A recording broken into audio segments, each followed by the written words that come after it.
The future of work and leadership always starts with us. Welcome to the Dr. Ginny Show. Let's dive in. Hello, my friend, and welcome back to the Dr. Ginny Show.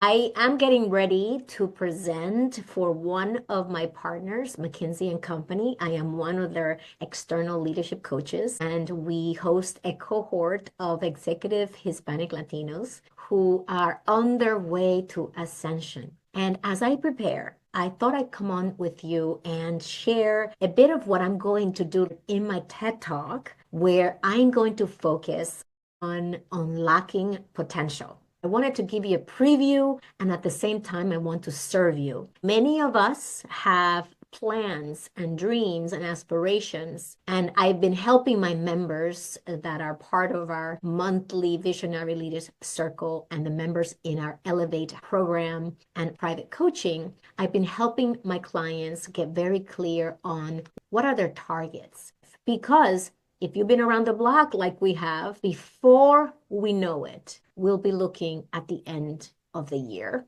and wondering what happened this past 12 months. So to avoid being in a place where you haven't achieved what you set out when you started, I want to make sure that we stay on track. And Tony Robbins, one of my mentors, says, we overestimate what we can do in 1 year and underestimate what we can do in 5. With that in mind, let me take you through the 3 key points that I'm going to hone in when I deliver my TED Talk. The first point is for us to create a career that we're proud of and feel fulfilled by, and for us as companies to know that we are moving the needle, especially if we're speaking about talent development, we must get a target. What is our goal? The tangible results that we want to see at the end of 12 months. I'll give you an example. When I had my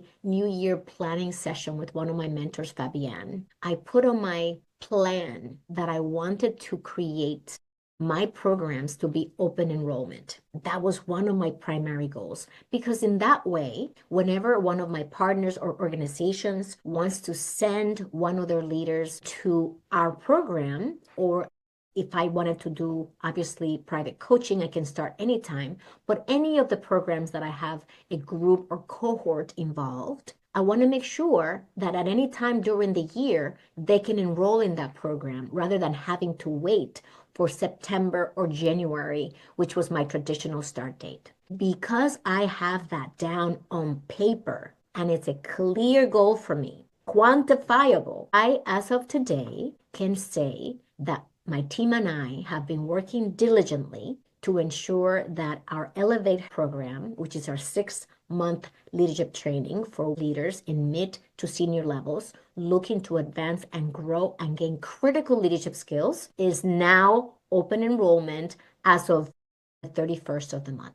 So yay for us. Similarly, the bridge to claim your seat sprint, it's a kickstart program. It's a gateway program for people who aren't quite ready to invest 6 months of time into Elevate, but yet they want that kickstart to get clear on their vision, cultivate allies, and create a roadmap and accelerate the path to success through sponsors. That's only 4 weeks. And as of last night, that program will also be open enrollment at the end of the month. So notice that by me getting clear on my targets, writing them down, I'm now checking them off because my team and I have a clear path forward, a roadmap of action. And that's what your target does. It allows you to gather the resources that you have, which we know time is scarce, our energy,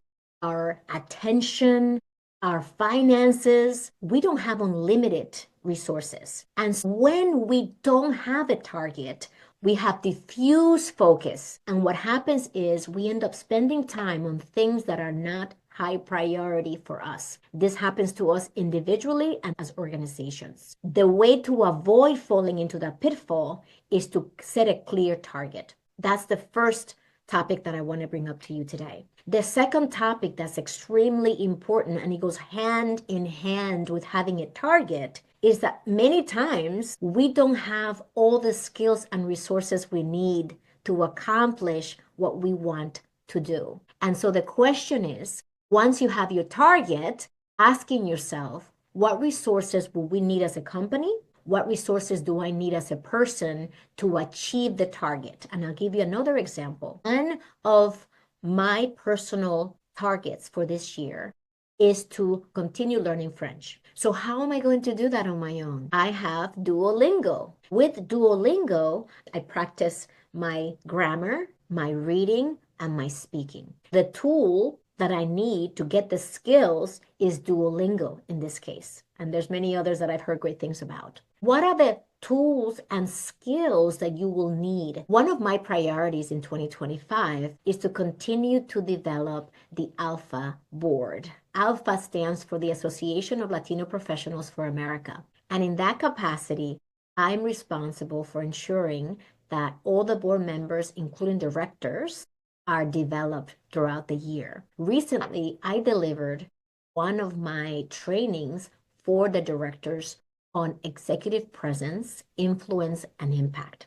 Now, they are looking to develop executive presence. That was one of their top topic for the year. How can they do that? Well, to be able to do that, they relied on my training. That was the resource they needed to understand what is their executive presence, what are some of the components, and how do they develop that executive presence so they can influence the outcomes in their organizations and within Alpha. And so what are the skills you and your team and your company need to develop, and what skill sets and resources can support you in acquiring those skills? For many of us, AI is the rave, and our organizations are adopting AI. As we look at our careers and functions, we must be asking ourselves the questions, how can I leverage AI to work smarter, faster, and better? Rather than running away from it or hiding from it to avoid it, let's get clear,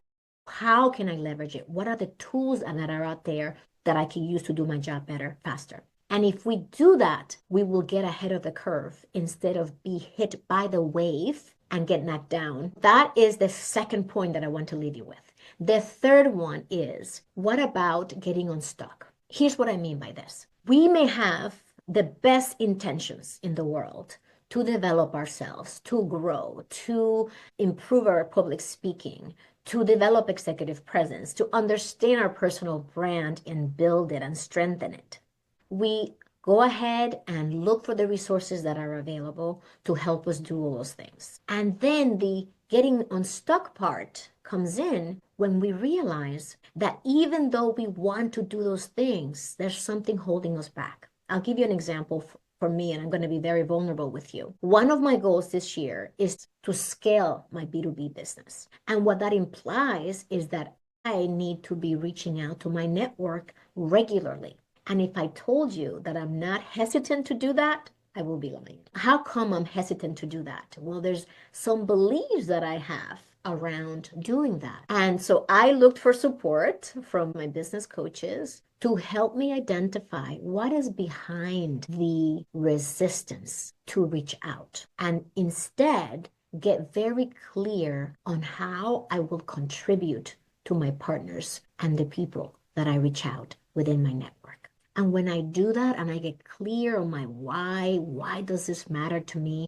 and the impact that I want to have, and the mission that I have to impact the lives of over 1 million leaders who are looking to claim their next leadership seat and create a fulfilling career and life for themselves and their teams because they're going to amplify their impact, that immediately helps me get unstuck. Is it easy? It isn't. It's a practice. I must constantly remind myself of my why. Why is this important to me? What matters to me about doing this? And ultimately, what is the impact that I want to have? And what am I not doing by getting in my own way? When we open up the curtains of ourselves, we look in the mirror honestly and face our fears, face our limitations, face those stories that we tell ourselves about ourselves and question what's behind that, then we are getting real with ourselves and we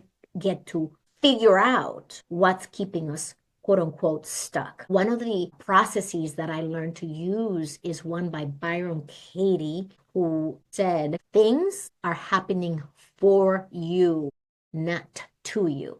And Tony Robbins made that phrase very famous. Byron Katie was the author of that phrase. Similarly, she also has something called inquiry, if you want to look it up. An inquiry is about asking yourself when you have this limiting belief, is it true? Is it really true? Is it possible that I am misconstruing the facts? And then the question is, what would happen if I didn't believe this thought? How would I show up if I didn't believe this thought? And when you look at your limitations from that perspective, it opens up the possibilities that perhaps it was my interpretation or the meaning I am giving to reaching out in my example that is keeping me from doing it. And similarly for you, there could be a fear, a story, a trauma that we haven't dealt with of an experience we had with someone in the past, and we are projecting those traumas and experiences into the future. I say this with love and compassion because I know we're all on a journey. So as we face these green monsters, we give ourselves the freedom to get unstuck. And when you combine these 3 points that I'm sharing with you of setting a target for yourself and your company, of identifying the skill and get unstuck, figure out what's keeping you, your company, your team from moving forward. When we do these 3 things, we are unleashing and unlocking the potential of our people, your personal potential, your team's possibilities, and you are opening up a highway of opportunities. And we have all of this under our control. These are the things that, unlike the wanting to change people or wanting people to be a certain way, unlike that, the 3 things that I'm mentioning are totally under your sphere of influence. I'm going to leave you with that today. And I'm going to invite you, if you as an individual or as an organization would like to sit down with me and have a discovery session about, Ginny, what would it look like for me to set my target, get the skills, get unstuck so that I can move forward, set up a complementary strategy session. It'll be a one-on-one time with me, unpacking what are your challenges, what is your 12-month vision, which is your target, and what's getting in the way, so we can get you unstuck and moving forward. So your group, your department, you as a senior leader can say, here's what we're doing this year. Here's how we're going to get over the potential challenges that we see, the boulders in our way. And as an individual, so that 12 months from now, you can say to yourself, wow, this is what we set out to do, and here's what we accomplished. And if we do that every single year, in 5 years, you're going to have more done than you would have if you left it up to chance. When we leave things up to chance, we are going to the slot machines and we're pulling the lever. We don't want to leave things to chance like that. Our life, our careers, our teams, our results, our impact are way too significant for us to accept that. If that's you, let's connect. Visit callwithginny.com and we will set up a time for us to meet soon. Lead with purpose, lead with joy. I look forward to seeing you soon. If you enjoyed today's content, I appreciate your review so others can find us, and share it with your friends. And to stay in touch, join our community to receive valuable strategies and expert advice at drginnybarrow.com. See you soon.